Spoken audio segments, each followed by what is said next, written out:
Bakının dərdi var, çünki Bakını sökürlər. Bu gün mən Bakının böyük şəhərin sökülməsi və böyük şəhərin sökülməsinin fonunda Elşad Xosenin, tanınmış reper Elşad Xosenin həbsi haqqında danışacağam.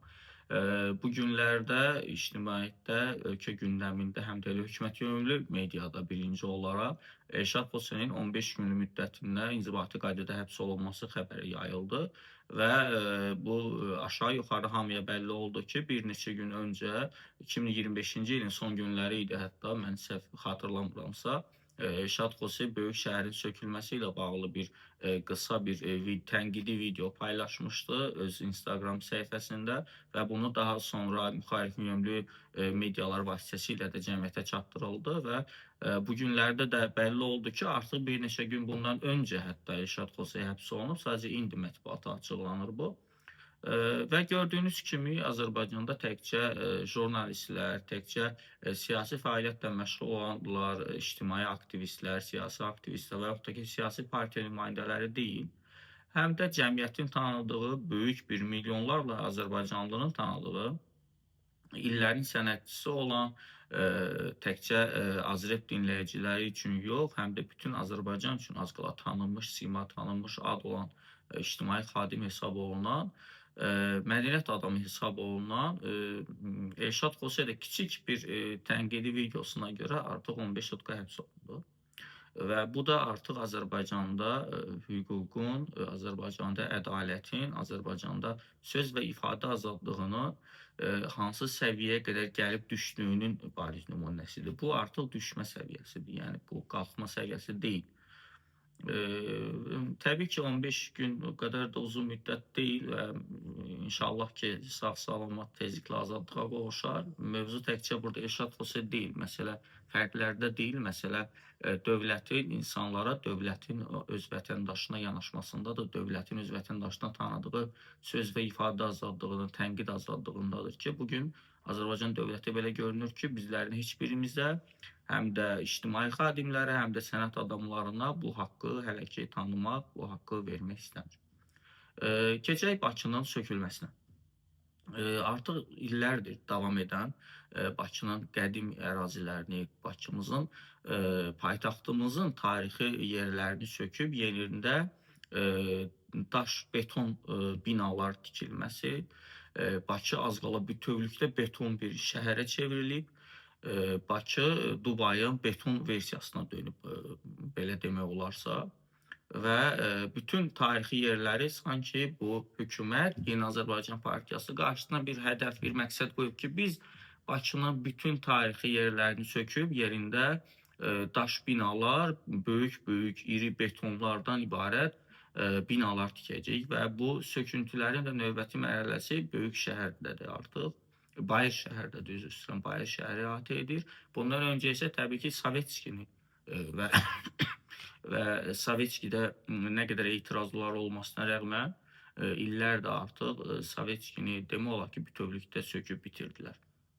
Və indi də mərhələ-mərhələ artıq gəlib Bayır şəhərin söküntüsü. Mənə çox maraqlıdır bu, bu söküntü işlərinin ümumiyyətlə planlarını görən kimdir? Bunu dövlətdə təsdiqlədən, bunu ürək istədikləri formada həyata keçirən, icra etməsini, layihələndirməsində ümumiyyətlə bu insanlar kimlərdir? Burada kimlər iştirak edir? Kimlərdir ki, Azərbaycanda hal-hazırda Bakının tarixiliyini, Bakının qədimliyini sanki yox etməyə çalışır. Bizim paytaxtımızın ən qədim ərazilərini bir təkcə şəhəri saxlayıblar. Bəlkə bilmək olmaz, bəlkə də 15-20 ildən sonra yenə də ağıllarına hansısa bir layihə gəldi, hansısa bir fikir gəldi və bu fikrin də sayəsində İçəri şəhərin də söküntüsünə, onun abadlaşdırılması adı altında başlaya bilərlər hər an.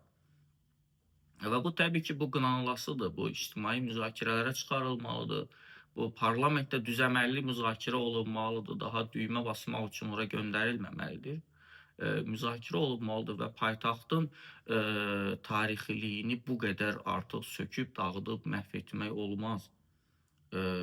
Şəhər kənarından ki, daha çox diqqət yetirin, binalarınızı gedin o tərəflərdə tikin ki, insanlar oralar daxil olsun. Bütün şəhərin gəzməli, görməli, tarixi yerlərini, tarixi abidələrini hamısını bu və yaxud digər formada məhv edib yerində öz çox belə bəzəksiz, heç də gözəl görünməyən süni beton divarlarınızı həkk edirsiniz orada. Və buna da insanlar da artıq etiraz edə bilmir və edilən etiraz da göz önündədir ki, siz Elşad Xoca kimi adamı 15 sutka özdə ünvansız söyüş söymə maddəsi ilə, bəli, razıyam, Elşad Xoca videoda fikrini hər hansısa bir söyüşlə ifadə etmişdi. Bu söyüş söymək deyil, bu sadəcə söyüşlə ifadə etməkdir. Yəni bu ifadə tərzidir. İfadə tərzinə görə də insanları həbs etmək olmaz axı. Yəni bu kiminsə ünvanına səsləndirilmiş bir təhqir deyil ki, həmin insan çıxsın desin ki, filan kəs məni təhqir etdi. Buna görə də insanları həbs etmək. Daha nə oldu? Biz hamımız bütövlükdə siyasətçilər, mətbuat insanları, aktivistlər, hətta ictimai insanlar, sənət adamları, bizim hamımız çıxıq ağzımızda su alıb oturaq, necə deyərlər. Belə olmuraq. İnsanların təbii ki, etirazı varsa, bunu müxtəlif yollarla öz etirazını səsləndirirlər. Bir qədər də bədiləşmiş formada, obrazlaşdırılmış formada. İndi Elşad Xosenin də işlətdiyi cümlə sadəcə bədiləşdirilmiş bir söyüş formasında ifadə tərzi idi. Yenə bildirdiyim kimi, bu sadəcə ifadə tərzi idi. Burada təhqir ümumiyyətlə yoxdur.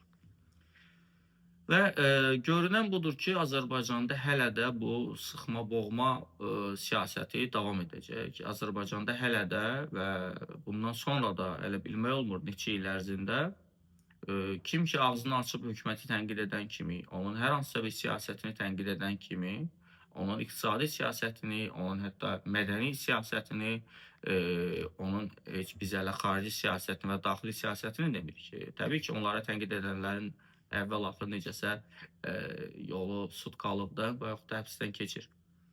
Amma artıq mədəni sahədə tənqid edənləri belə artıq sıxışdırırlar və bu 15 sutka həbs bir növ bunun bariz göstəricisidir. Bax, bu işlərin axırını heç də yaxşı yerə aparıb çıxarmır. Çünki vətəndaşlar o etiraz səslərini içində boğmağa məcbur edilməməlidir. Vətəndaş necəsə bu enerjini çıxarmalıdır. Ölkədə onsuz da sərbəst toplaşma azadlığı demək olar ki, məhdudlaşdırılıb qeyri-qanuni olaraq və ölkədə hər hansısa bir kütləvi mitinqlər olmur.